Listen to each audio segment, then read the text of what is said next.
ونستغفره ونعوذ بالله من شرور أنفسنا ومن سيئات أعمالنا من يهده الله فلا مضل له ومن يضلل فلا هادي له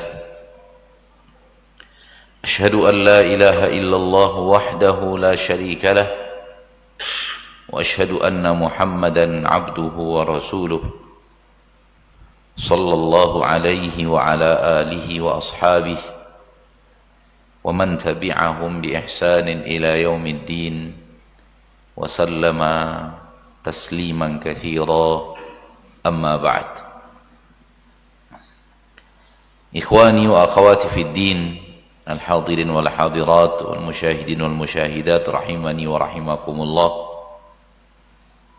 Mari kita bersyukur kepada Allah Tabaraka wa Ta'ala Rabbul Izzati wal Jalalah yang telah memberikan kepada kita rahmat dan nikmat yang sangat teramat banyak, yang telah mencurahkan kepada kita karunia yang tiada tara dan tiada terhingga. Seorang muslim hendaknya menyadari bahwa dia benar-benar setiap hari bergelimang dengan aneka ragam rahmat dan nikmat yang Allah berikan kepadanya.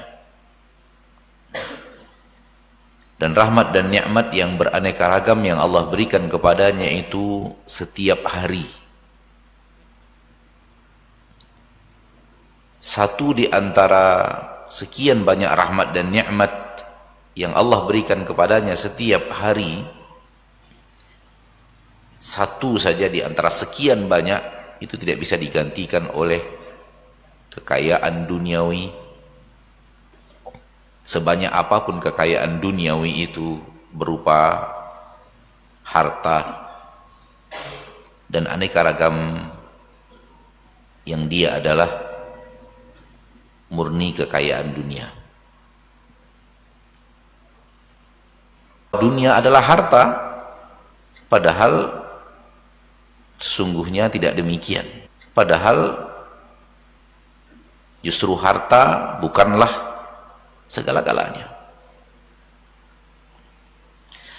Mata yang Allah berikan kepada kita untuk melihat itu apabila dinilai tidak bisa dinilai dengan harta sebanyak apapun. Telinga yang dengannya Allah berikan kesempatan setiap hari, Allah berikan nikmat untuk masih aktif mendengar suara seperti yang sekarang ini antum dan kita insyaallah semuanya dapatkan. Itu adalah nikmat dunia yang tidak bisa digantikan oleh harta sebanyak apapun. Bahkan air minum yang kita minum setiap hari itu sebenarnya tidak ada nilainya harga daripada harta dunia apabila dibandingkan dengan nikmat air yang Allah berikan kepada kita setiap hari. Jangan pandang berapa harganya apabila dibeli dengan harta, itu yang salah. Lihat kebutuhan kita terhadap air, yang hidup kita tidak akan bisa tanpa air. Sementara hidup kita bisa tanpa harta-harta dunia yang banyak itu. Tanpa kemewahan dunia, tanpa kelezatan dunia itu, kita bisa hidup tanpa miliaran, tanpa triliunan harta, namun kita tidak akan bisa hidup tanpa air. Oksigen yang Allah berikan kepada kita, harta dunia mana yang bisa mewakilinya? Siapa di antara manusia yang mau memilih harta dunia dibanding oksigen yang Allah berikan setiap hari? Ini yang Anda maksud, bahwa setiap hari kita bergelimang dengan rahmat dan nikmat Allah yang sangat banyak. Satu di antara nikmat itu gak bisa digantikan oleh harta dunia sebanyak apapun.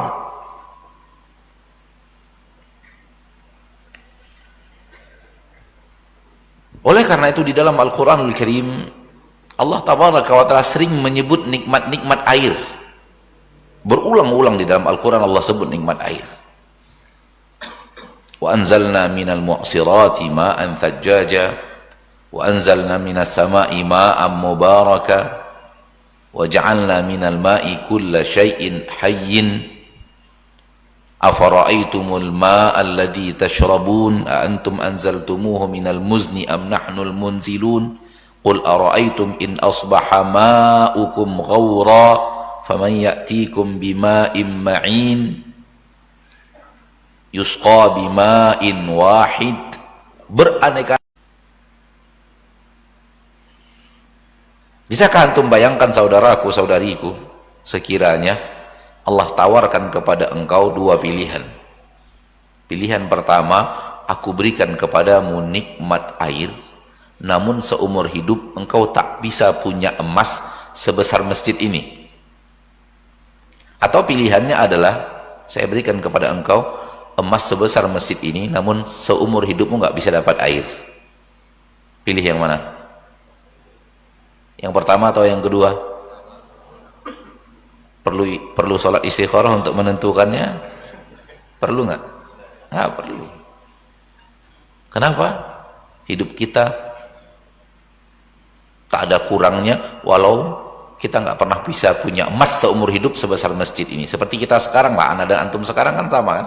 Sama-sama nggak punya emas sebesar masjid kan? Hidup kita nggak kurang kok. Dengannya kita bisa mengerti alangkah pentingnya dan alangkah luar biasanya nikmat air yang Allah berikan. Wajar kalau Allah ingatkan kita terus di dalam Al-Quran nikmat-nikmat tersebut. Hal yang sama coba lihat, berapa kali Allah menyebut nikmat mata, nikmat pendengaran, nikmat penglihatan. Alam naj'al lahu 'ainain wa ja'ala lakumus sam'a wal absara wal af'idah inna sam'a wal basara wal fu'ada kullu ulaika kana anhu mas'ula wa ja'alna lahum sam'an wa absaran wa af'idah fama aghna anhum sam'uhum wala absaruhum wala af'idatuhum. Berulang-ulang di dalam Al-Quranul Karim Allah menyebut nikmat mata dan kemampuan untuk melihat dan telinga dan kemampuan untuk mendengar. Namun sering sekali dengan mata itu yang digunakan setiap hari oleh seorang muslim, dia tidak menganggapnya sebagai nikmat besar. Siapa orang yang berakal yang mau kedua bola matanya dibeli dengan harga 10 triliun? Pertanyaannya siapa orang yang berakal? Karena kalau tidak berakal ya silahkan saja terima tawaran. Biarlah saya buta, yang penting saya punya harta melimpah ruah. Siapa orang yang berakal yang mau coba? Dengannya, Anda ingin berharap, dengannya kita menyadari bahwa setiap hari bergelimang dengan rahmat dan nikmat Allah tiada tara. Yang satu di antara nikmat itu tak bisa digantikan oleh harta dunia sebanyak apapun. Oleh karena itu, menjadi penyebab seorang hamba mahir bersyukur apabila dia mahir melihat curahan rahmat dan nikmat Allah yang Allah berikan kepadanya. Semoga kita hidup menjadi hamba yang bersyukur kepada Allah Tabaraka wa Ta'ala. Amin ya Rabbal Alamin. Pada kesempatan yang berbahagia ini, Anda diminta untuk berbicara tentang istiqamah.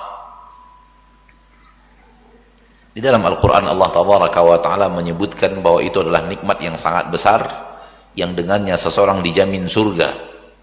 Apabila telah mendapatkan nikmat istiqamah, apabila berada di atas nikmat istiqamah, di atas syariat, maka jaminannya adalah surga Allah Tabaraka wa Ta'ala sebagaimana yang ada di dalam Al-Quran.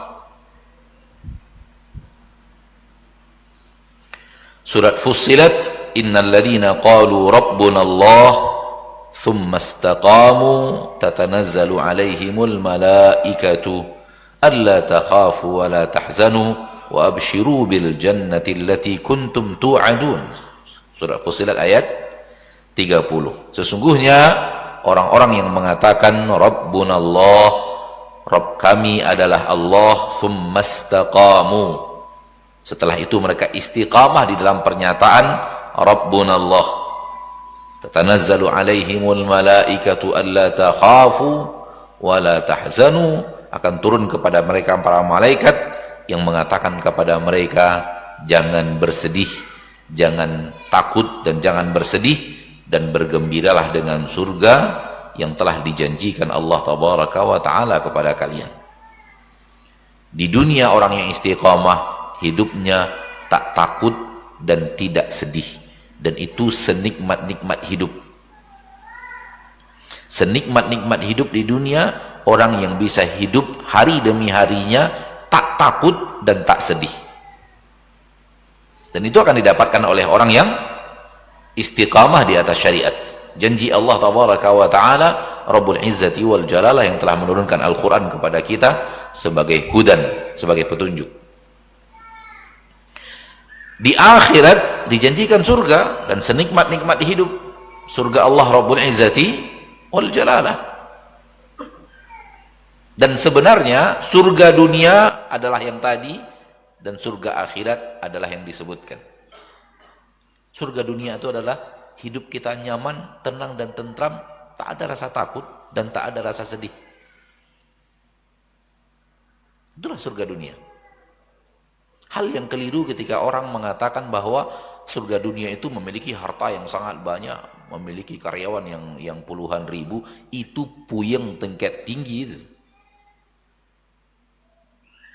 Hanya orang miskin yang tidak tahu beratnya punya karyawan puluhan ribu, yang mengidam-idamkan harta, yang tidak tahu. Sementara orang yang tahu bagaimana mengurus 10.000 karyawan, dia tahu alangkah sulitnya, beratnya, rintangan yang harus dia hadapi untuk mendapatkan kekayaan yang diidam-idamkan orang itu. Ala kulli hal. Saya tidak ingin berbicara itu, kita ingin bicara tentang istiqamah. Hasil daripada istiqamah di dunia, mendapatkan hidup nikmat, dan hidup di dunia nikmat itu adalah di saat jiwa seorang insan tenang dan tentram, tak ada rasa takut, tak ada rasa sedih. Tak ada rasa takut berhadapan dengan sesuatu yang akan tiba. Tak ada rasa sedih memikirkan sesuatu yang telah berlalu. Tak ada rasa takut berhadapan dengan sesuatu yang akan datang. Di masa yang akan datang, besok akan terjadi apa? Bagaimana nasib saya besok? Bagaimana anak saya kemudian? Bagaimana nanti kalau begini? Bagaimana nanti kalau begitu? Orang yang istiqamah di jalan Allah tabaraka wa ta'ala, dia siap berhadapan dengan itu dan tidak ada rasa takut.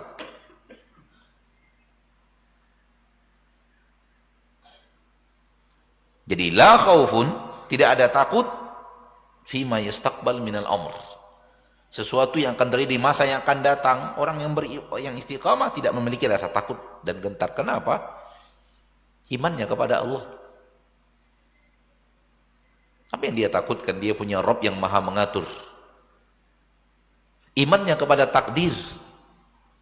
Apa yang dia takutkan? Dia hanya menjalankan sesuatu yang sudah ditulis oleh Allah tabaraka wa ta'ala Rabbul Izzati wal Jalalah. Dia beriman bahwa dulu di dalam rahim sudah dituliskan bagaimana hidupnya, apa yang akan dia dapatkan, apa yang akan terjadi, min khairin aw syarr, kebaikan ataupun keburukan. Bahkan jauh sebelum dia lahir ada catatan di Lauhul Mahfuz, sebelum Allah menciptakan langit dan bumi, dan di situ pun tertulis biografi hidupnya.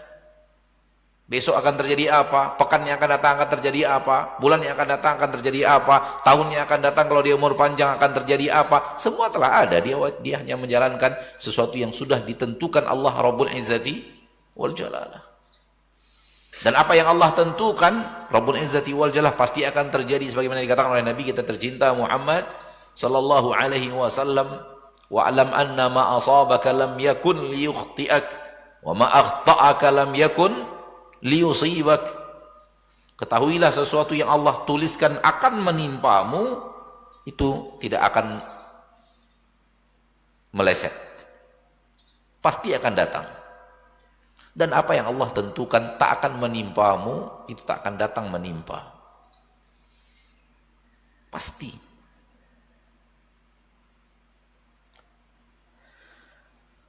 Maka dia tidak perlu gentar. Semua telah ditulis Dia menjalani apa yang menjadi suratan ilahi dalam catatan takdir. Kalau yang baik dia bersyukur, dan kalau yang buruk dia bersabar. Sesuatu yang akan datang, seperti itu sikap seorang yang istiqamah, tidak memiliki rasa gentar, takut. Dan untuk sesuatu yang telah berlalu, sifat orang yang istiqamah adalah tak memiliki rasa sedih.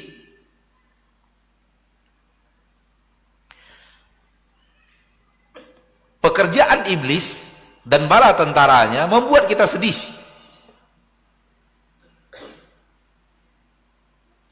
Karena dia tahu sedih itu merusak kenikmatan dunia dan membuat orang gundah gulana. Dan semua manusia punya kekurangan, punya kesalahan kepada Allah, kesalahan kepada ayah ibunya, kesalahan kepada keluarganya, kesalahan kepada rekan kerjanya, kesalahan kepada anak dan istrinya, kesalahan kepada sahabatnya, kesalahan kepada tetangga. Semua manusia punya catatan-catatan kelam yang ia adalah maksiat. Tak ada yang tidak, karena tidak ada di antara manusia yang maksum kecuali para nabi dan para rasul. Orang yang istiqamah, dia tetap ingat kesalahan masa lalu yang dia lakukan, namun bedanya dengan yang lain, tak ada sedih. Kenapa? Karena Allah menjanjikan ampunan. Karena Allah menjanjikan ampunan. Qul ya ibadiyalladzina asrafu ala anfusihim la taqnatu min rahmatillah innallaha yaghfirudz dzunuba jami'an. Katakan kepada hamba-hambaku yang telah banyak melampaui batas, yang telah banyak menzolimi dirinya dengan kezoliman-kezoliman, terlalu banyak berbuat maksiat. La taqnatu min rahmatillah. Jangan kalian putus asa dari rahmat Allah. Maksiat yang kalian lakukan terlalu banyak di zaman dahulu, jangan membuat kalian putus asa. Jangan membuat kalian hilang kontak dengan Rabb kalian. Innallaha yaghfirudz dzunuba jami'an. Sesungguhnya Allah tabaraka wa ta'ala mau mengampunkan dosa-dosa itu semuanya.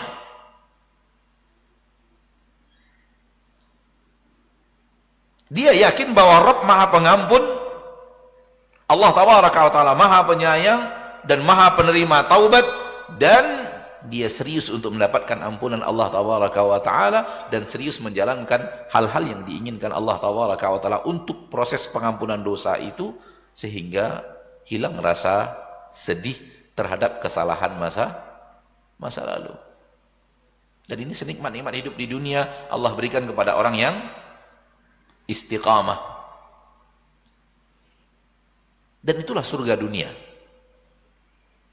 Jiwa yang tenang, jiwa yang tentram, jiwa yang damai, jiwa yang tidak punya rasa takut untuk berhadapan dengan masa yang akan datang, dan tidak punya rasa sedih memikirkan kesalahan masa lalu. Itulah dia jiwa yang tenang dan tentram. Dan jiwa yang tenang dan tentram itulah dia kenikmatan hidup di dunia.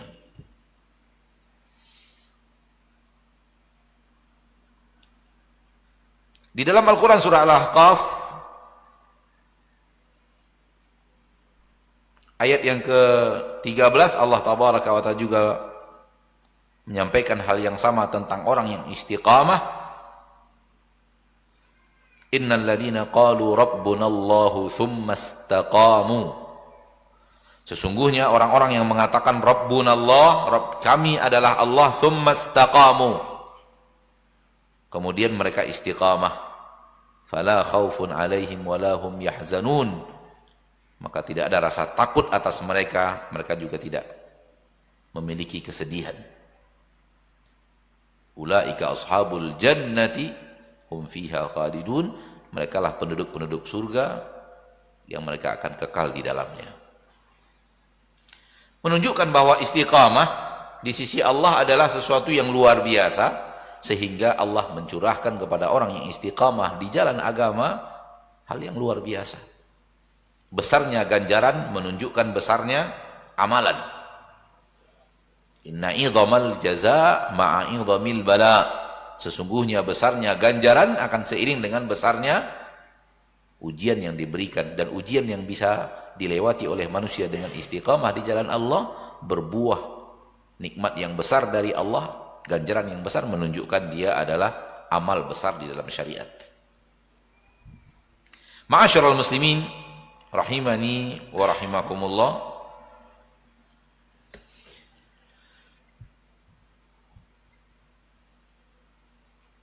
kunci istiqamah hati. Waktu kita tidak panjang bicara itu, kunci istiqamah adalah hati. Kenapa? Karena kunci amal kita semua letaknya di hati.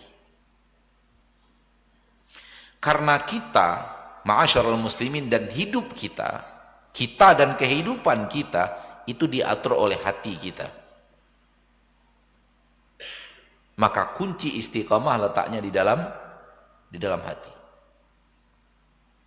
Anda yakin dan percaya, sudah terlalu sering antum mendengarkan hadis-hadis yang dibawakan oleh para ustadz yang menasihati antum, baik langsung di majelis-majelis atau di media-media yang dimudahkan Allah tabaraka wa ta'ala, bahwa hati itu adalah rajanya anggota tubuh, rajanya badan.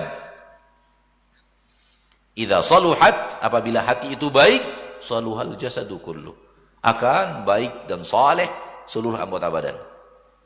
Wa idza fasadat, namun apabila hati itu rusak, fasadal jasadu kullu, rusak seluruh anggota badan.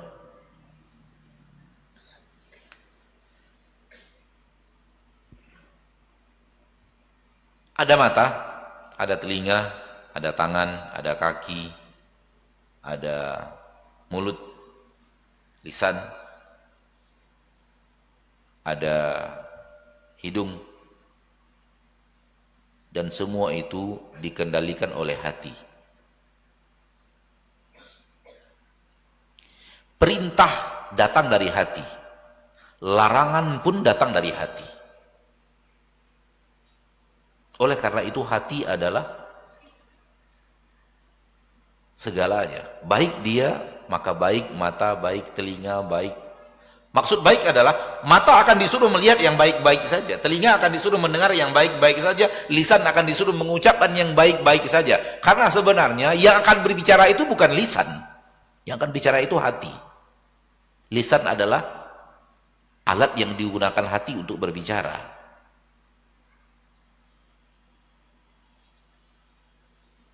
Sebenarnya yang mau melihat itu bukan mata.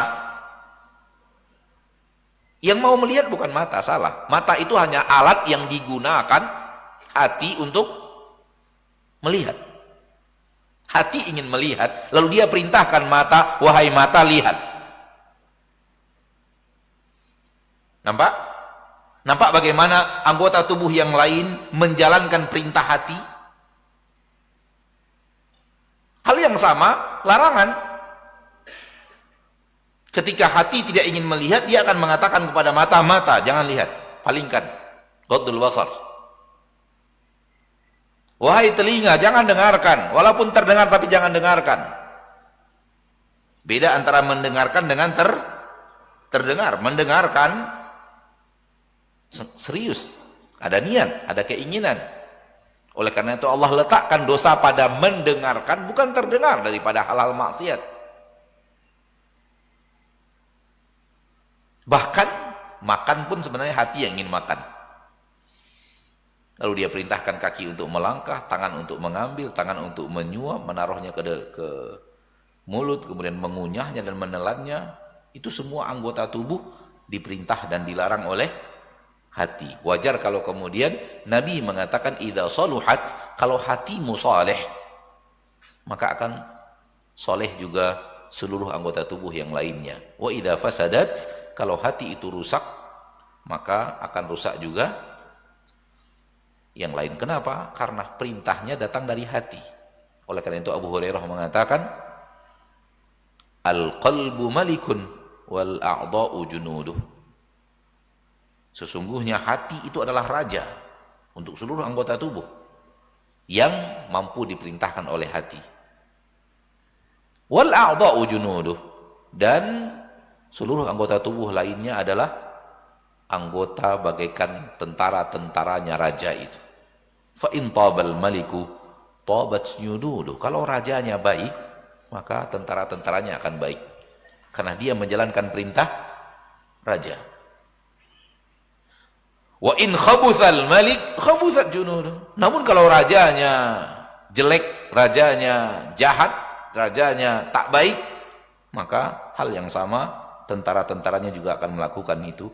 Kenapa? Karena perintah dan larangan datang dari si raja yang bernama hati. Ketika hati istiqamah di atas syariat, pasti dia perintahkan kepada mata untuk melakukan hal yang sesuai dengan syariat, perintahkan kepada lisan untuk mengucapkan, perintahkan kepada tangan untuk mengambil, menerima dan memberi, perintahkan kepada kaki untuk melangkah dan seterusnya.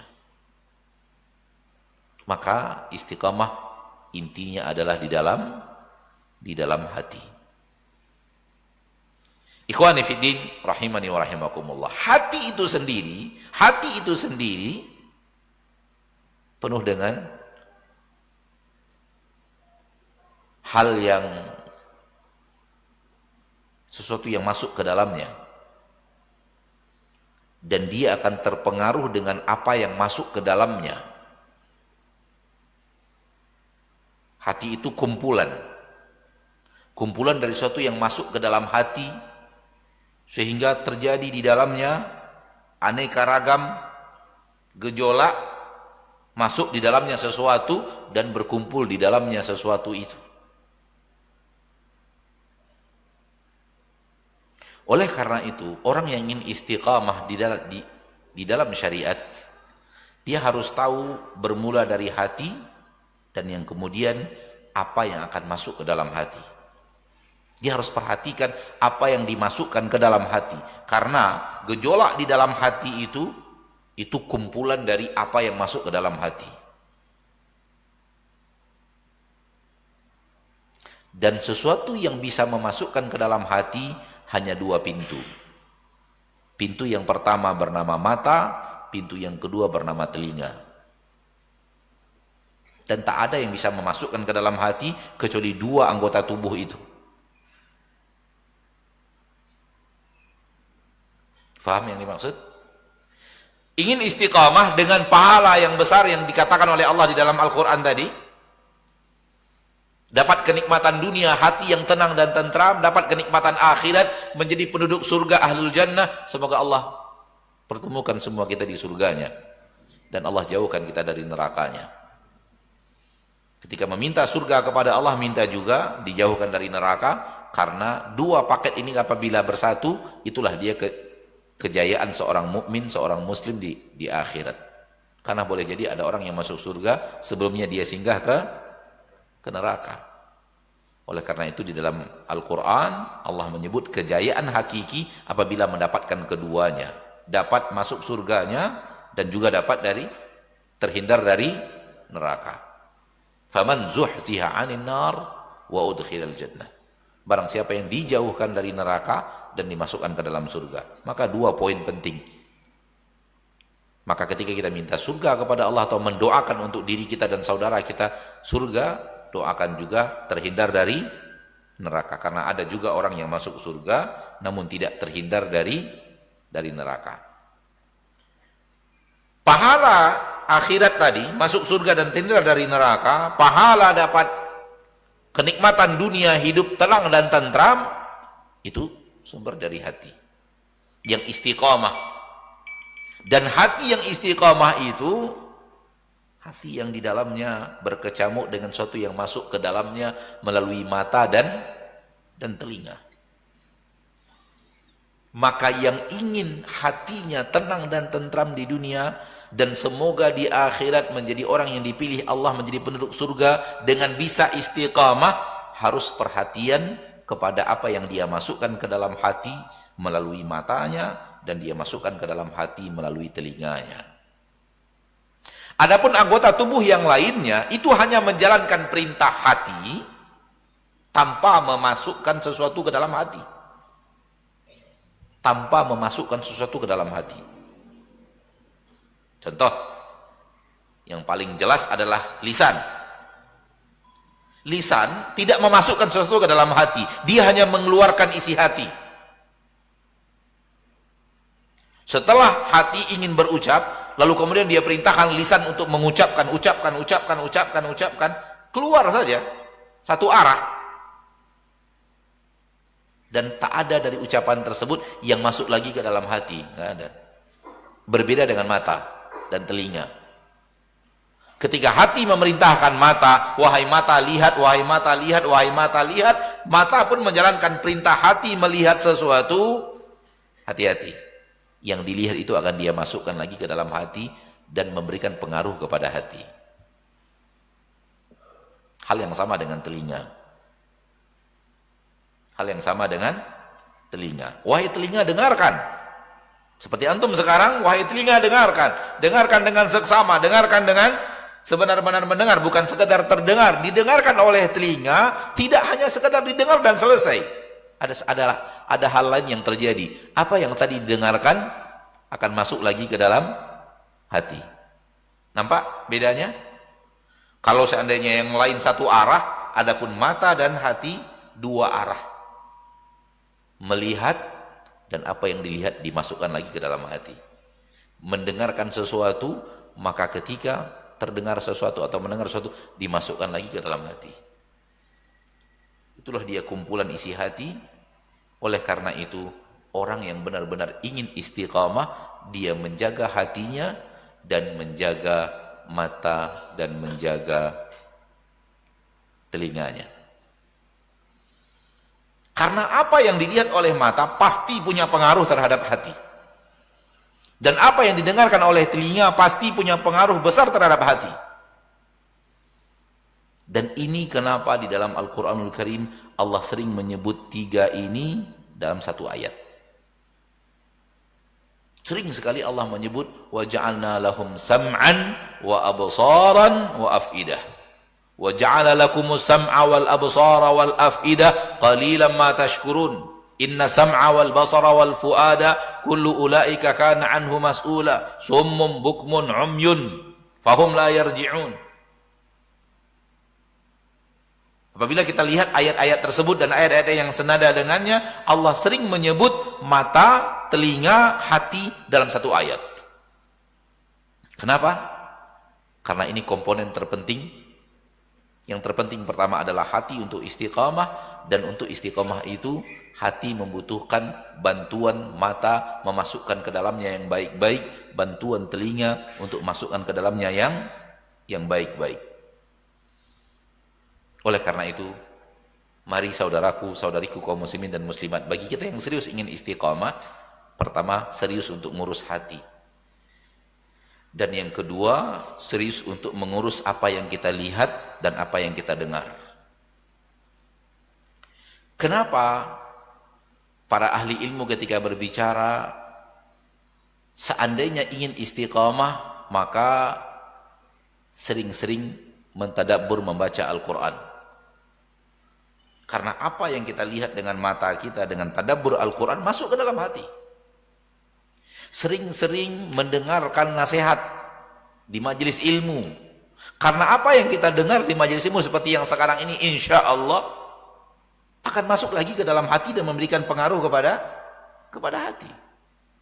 Kenapa disuruh sering-sering membaca biografi orang-orang saleh? Karena membaca adalah perbuatan mata, dan apa yang dibaca oleh mata dimasukkan lagi ke dalam hati, memberikan pengaruh kepada hati.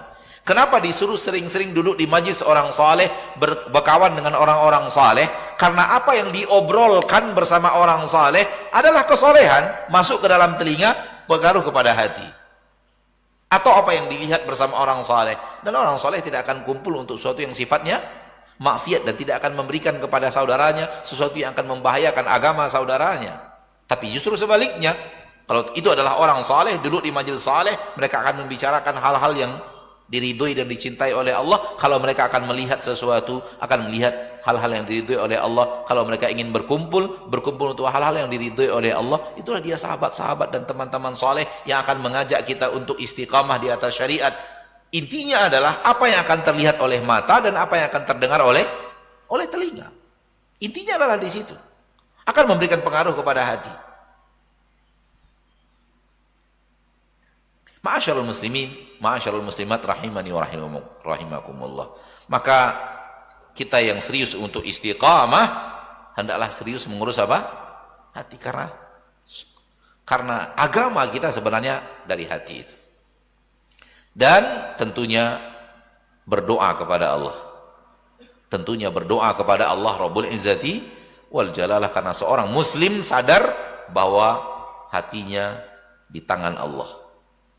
Seperti yang dikatakan oleh Nabi kita tercinta Muhammad sallallahu alaihi wasallam. Tidaklah hati dari antara hati hamba manusia, hamba Bani Adam ini, melainkan di antara dua jemari daripada jemari-jemari Allah tabaraka wa taala, yuqallibuha kaifa sya. Allah akan bolak-balikkan hati itu seperti yang Allah inginkan, semaunya Allah.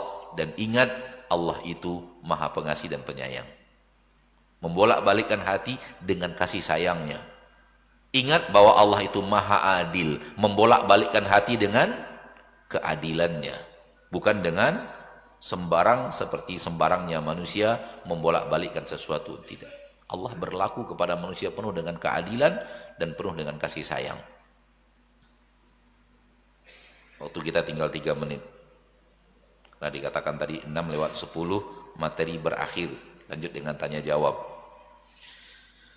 Sulit ana mempres pembicaraan, tapi ala kulli hal,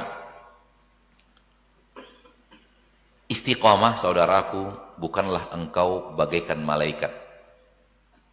Istiqamah saudariku, Anda tidak dituntut Allah seperti malaikat. Dan jangan pernah menganggap istiqamah dalam makna syariat adalah bagaikan malaikat yang berbuat tanpa dosa, hidup tanpa kesalahan. Itu bukan alammu, itu alam malaikat. Sering sekali kita ditanya di dalam majlis, dalam pertanyaan, Ustadz, bagaimana caranya Ustadz bisa istiqamah di atas agama dan tidak lagi melakukan kesalahan? Kita sudah tobat daripada kesalahan-kesalahan masa lalu, tunjukkan caranya bagaimana bisa istiqamah di atas syariat dan tidak lagi terjerumus ke dalam kesalahan. Sebuah pertanyaan yang bagus, akan tapi ada titik lemah dari pertanyaan itu. Tak lagi terjerumus ke dalam kesalahan. Jawaban ana, caranya satu. Antum harus jadi malaikat dulu. Kalau masih menjadi manusia, itu tak akan pernah terjadi. Karena yang namanya manusia, sudah Allah takdirkan jenisnya, amalnya tak sama dengan jenis malaikat dan tak sama dengan amal malaikat. Yang bisa hidup tanpa kesalahan itu hanya para malaikat dan manusia pilihan Allah. Dan itu hanya para nabi dan para rasul. Dan itu pun khilaf di tengah para ulama. Apakah terpelihara dari dosa-dosa besar dan dosa kecil sekaligus, atau dosa besar saja tanpa dosa kecil? Itu pun masih khilaf di kalangan para ahli ilmu. Itu sudah orang yang dijaga oleh Allah Rabbul Izzati wal Jalalah, yang sudah diturunkan oleh Allah Tabaraka wa Ta'ala ismah. Maka selagi kita masih menjadi manusia, maka istiqamah adalah istiqamah kodrat manusia, yaitu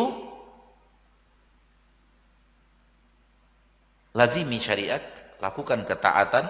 Kalau terjadi kesalahan, segera bertaubat. Itulah dia istiqamah yang sebenarnya dalam kodrat sebagai seorang insan. Istiqomah yang sebenarnya bukanlah seperti malaikat terus tanpa dosa dan salah, terus tanpa dosa dan salah. Enggak, itu bukan istiqomah yang diinginkan syariat. Kalau itu yang diinginkan Allah dalam syariat kepada manusia, tak ada manusia yang bisa melakukannya kecuali para nabi dan para rasul. Akan tapi ketika Anda terjerumus ke dalam kesalahan, segera kembali kepada Allah. Jangan tunda-tunda taubat dan jangan israr, jangan continue melakukan kesalahan. Itu dia istiqamah yang ada dalam syariat Allah Tabaraka wa Ta'ala. Di dalam Al-Quran surah Ali Imran, perhatikan. Allah Tabaraka wa Ta'ala berfirman tentang penduduk surga. Kalau tidak salah di ayat 133, 34, 35, Allah Tabaraka wa Ta'ala berfirman tentang penduduk surga.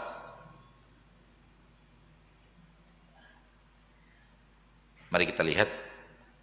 Anda takut salah menyebutkan lafaz.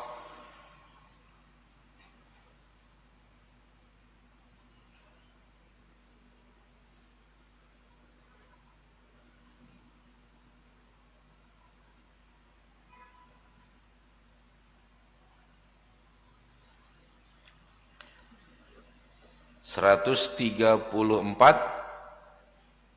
133, 134, 135. Ini adalah sifat penduduk surga karena ayat dimulai dengan wasari'u ila maghfiratin min rabbikum wa jannah.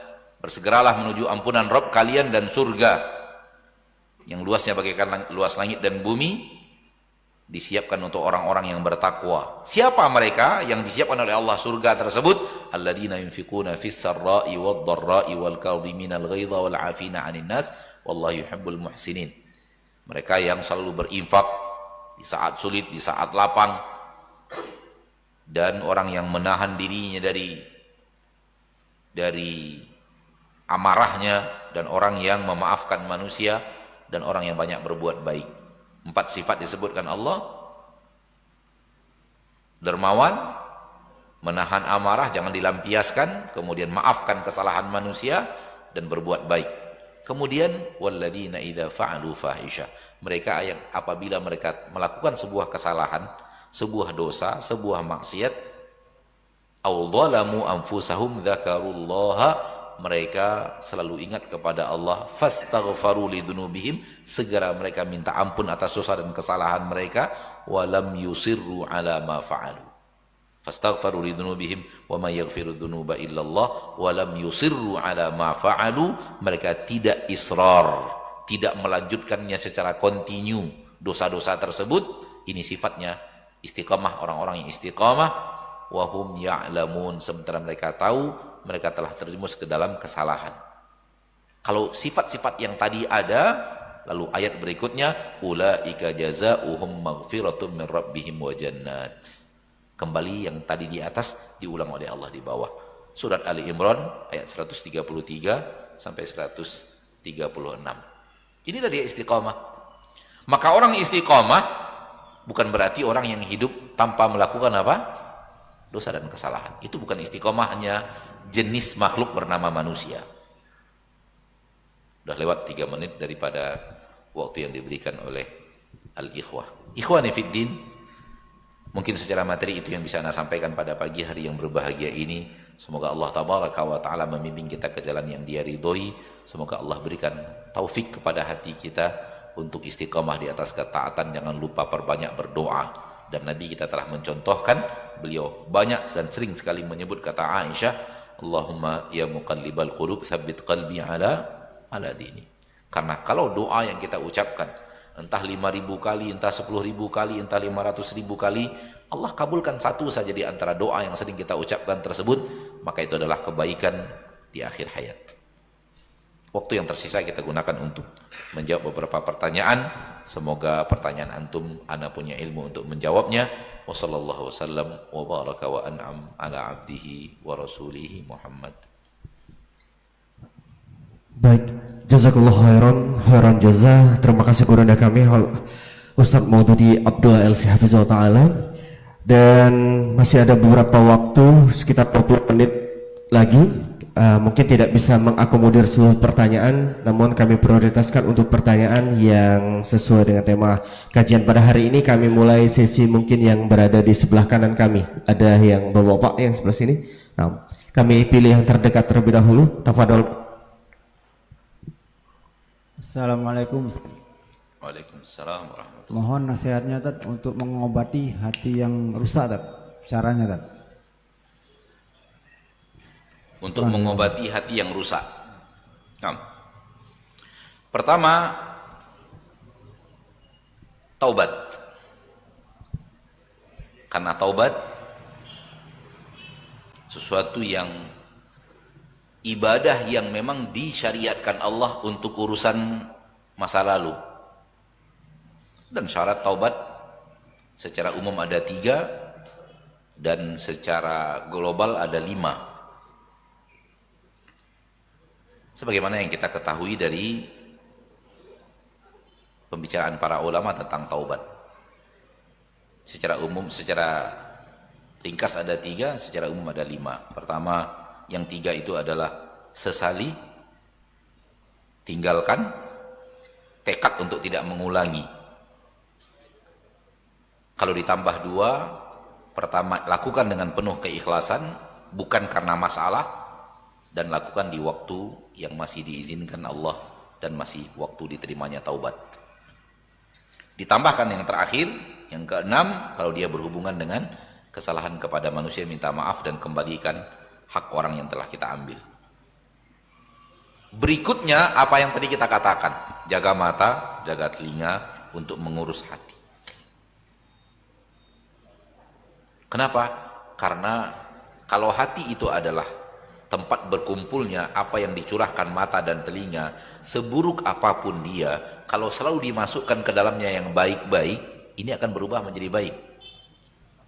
Oleh karena itu para ulama mengatakan hati itu bagaikan wadah yang kerannya itu mata dan telinga. Dia bagaikan sebuah wadah ember yang ada keran masuk ke dalamnya.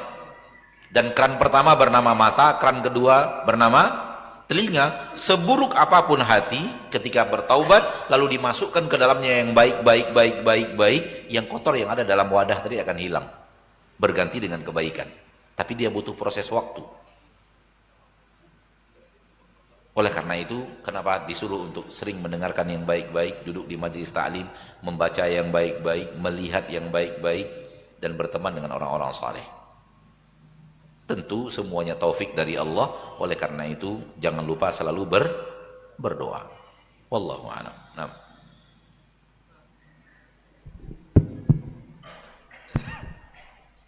Assalamualaikum warahmatullahi wabarakatuh, Ustaz.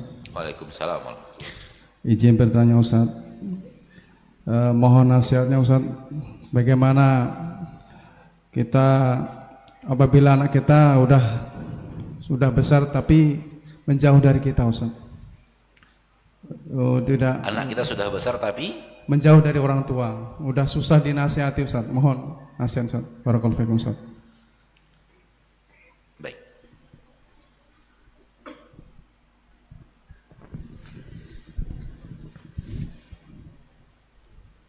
Sering sekali ketika kita menasihati, apapun nasihat itu, ayah kepada anak, suami kepada istri, atasan kepada karyawan, guru kepada murid, dan seterusnya. Dan berlaku juga sebaliknya, anak kepada ayah, sahabat kepada sahabat. Sering sekali ketika kita menasihati seseorang, kita hadirkan di dalam nasihat kita itu sesuatu di hati kita yang salah, yaitu engkau harus dengarkan nasihatku dan patuh kepada apa yang kukatakan kepadamu. Dan itu hal yang salah, yang telah hadir di dalam hati kita beriringan dengan nasihat yang kita berikan. Itu salah. Ayah, kasus sekarang yang ditanyakan adalah ayah kepada anak. Oke, kita jawab kasus ini secara kasus ini, namun sebenarnya berlaku umum kepada siapapun yang menasehati. Mari kita lihat sekarang ayah kepada anak. Ayah menasehati anak. Namun hadir di dalam nasihat itu, engkau harus taat kepada apa yang kukatakan kepadamu. Engkau harus menjalankan apa yang kukatakan kepadamu. Engkau tak boleh melenceng dari apa yang kunasihatkan kepadamu. Tambahan ini adalah kesalahan dalam nasihat dan tidak pernah diwajibkan Allah. Allah mewajibkan orang tua untuk menasihati anak tanpa tambahan yang tadi. Dan ketahuilah, tambahan yang tadi itulah yang membuat orang tua sedih. Di saat dia lihat anaknya belum juga kunjung sesuai dengan apa yang dia katakan dan dia perintahkan dan dia nasihati. Akhi fiddin, hati anak dan hati kita dua hal yang terpisah, dan kita tidak bisa masuk ke dalam hati anak untuk melakukan perubahan terhadap apa yang ada di dalam hati itu. Yang hanya bisa masuk ke dalam hati manusia untuk melakukan sesuatu perubahan di dalam hati manusia adalah pencipta hati manusia itu saja. Oleh karena itu, nasihat tidak sampai kepada titik melakukan perubahan. Nasihat tidak sampai kepada titik, terjadi perubahan. Apabila orang tua telah menjalankan kewajibannya untuk memberikan nasihat kepada anaknya, maka dia telah menjalankan kewajiban kepada Allah Tabaraka wa Ta'ala yang Allah bebankan di dalam pundaknya, dan dia tidak bertanggung jawab kepada Allah. Oleh karena itu, Nabiullah Nuh tidak bertanggung jawab di hadapan Allah tentang anaknya. Dan Nabiullah Nuh dan Nabiullah Lut tidak bertanggung jawab di hadapan Allah tentang apa yang dilakukan oleh istri mereka. Dan Nabi Ibrahim tidak bertanggung jawab di hadapan Allah apa yang dilakukan oleh ayahnya. Kenapa? Karena mereka telah menjalankan kewajiban, namun anak tak patuh, istri tak patuh, orang tua tak mengikuti dakwah yang telah disampaikan dengan lemah lembut oleh Nabi Ibrahim kepada ayahnya. Coba lihat.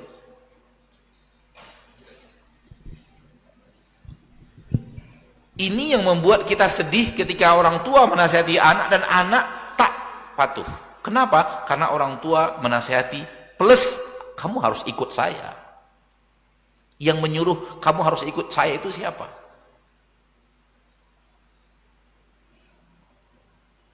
Percaya tidak percaya, kita masuk jebakan syaitan agar sedih.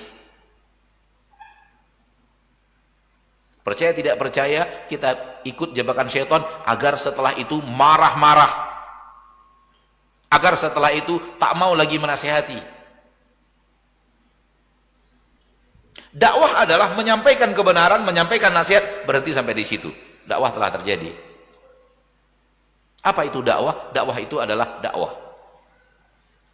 Soal orang terjadi perubahan, tidak terjadi perubahan, bukan kewajiban dakwah. Itu urusannya sudah dengan Allah Tabaraka wa Ta'ala. Ini makna ayat Al-Quran, innaka la tahdi man ahbabt. Sesungguhnya engkau tidak bisa memberikan hidayah kepada orang yang engkau cintai. Sehebat apapun engkau menasihati Abu Talib, engkau tidak bisa memasukkan hidayah ke dalam hati Abu Talib. Kenapa? Ini urusan hati. Urusan hati adalah urusan Allah, bukan urusan kita. Kalau Nabi kita tercinta sallallahu alaihi wasallam tidak bisa melakukan perubahan pada hati orang yang rajin dia nasihati, Nabi Muhammad sallallahu alaihi wasallam tidak bisa melakukan perubahan pada hati orang yang rajin beliau nasihati dan dakwahi, siapa kita? Maka kewajiban kita kepada Allah sebagai orang tua adalah menasihati. Karena di akhirat pun urusan tanggung jawab pun masing-masing. Maka lanjutkan terus nasihat, dan berdoa kepada Allah. Nah.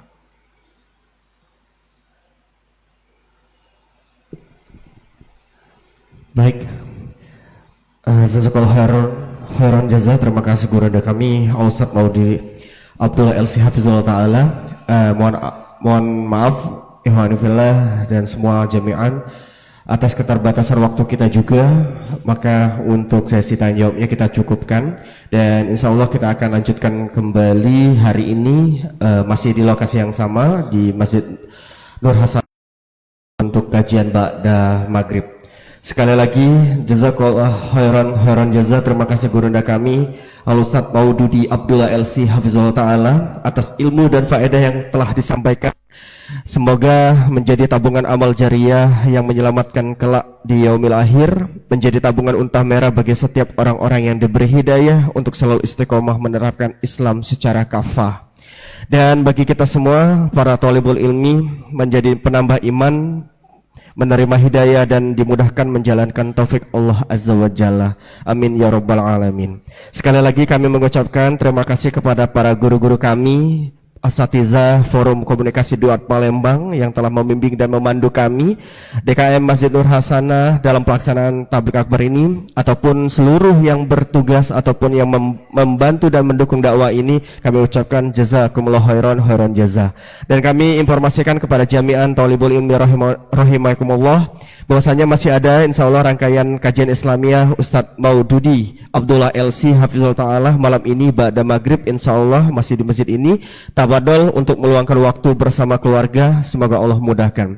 Dan terakhir kami informasikan juga seperti tahun yang lalu bahwa Masjid Nur Hasanah juga masih melaksanakan kurban untuk Hari Raya Idul Adha tahun ini. Informasi dan selengkapnya bisa dilihat di media sosial ataupun Instagram Masjid Nur Hasanah TV. Dan demikianlah yang bisa kami sampaikan. Semoga segala kebaikan yang kita lakukan hari ini bernilai pahala di sisi Allah Azza wa Jalla. Amin amin ya rabbal alamin. Mari kita tutup majelis ini dengan sama-sama membaca doa kafaratul majelis. Subhanakallah wa bihamdik asyhadu an la ilaha illa anta astaghfiruka wa atubu ilaik. Akhir kalam, wassalamualaikum warahmatullahi wabarakatuh.